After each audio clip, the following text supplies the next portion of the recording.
Blackstone Publishing presents Bury the Lead, a Joe Gunther novel by Archer Mayer. This book is read by Tom Taylorson. In memory of Eric Buell, a friend and valued resource, but far more, an inspiring human being. It was a privilege knowing you.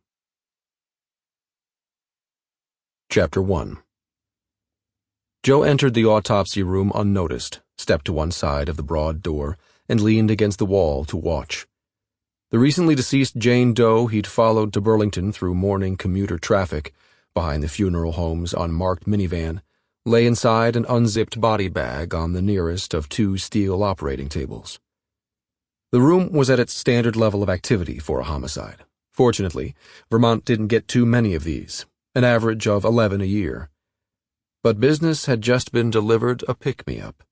That's why he was here. Joe Gunther was head of operations for the state's independent major case unit, the Vermont Bureau of Investigation, or VBI, which one of his own colleagues had once irreverently labeled the FBI in barn boots. Nevertheless, it was responsible for situations like this. A young woman found dead, as someone had quaintly suggested, through unknown misadventure. It was early yet. The body had been discovered by a hiker only this morning in southwestern Vermont, by the side of a trail at the peak of Bromley Mountain, 11 miles northeast of the popular and affluent town of Manchester. But things were already looking ominously elusive, starting with a complete lack of identifiers. She was just a girl, probably in her 20s, clothed in a light sundress and sandals, appropriate to Vermont's early summer weather at noon, perhaps, but hardly suitable for a mountainous hiking trail in the dark of night.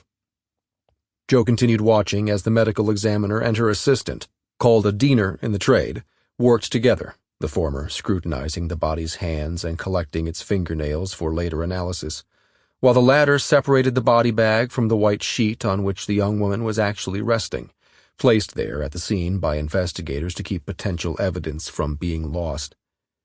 In the meantime, the state trooper assigned as the office's law enforcement liaison got ready to collect fingerprints, take photos, and eventually gather the clothing for analysis by the forensics lab in Waterbury.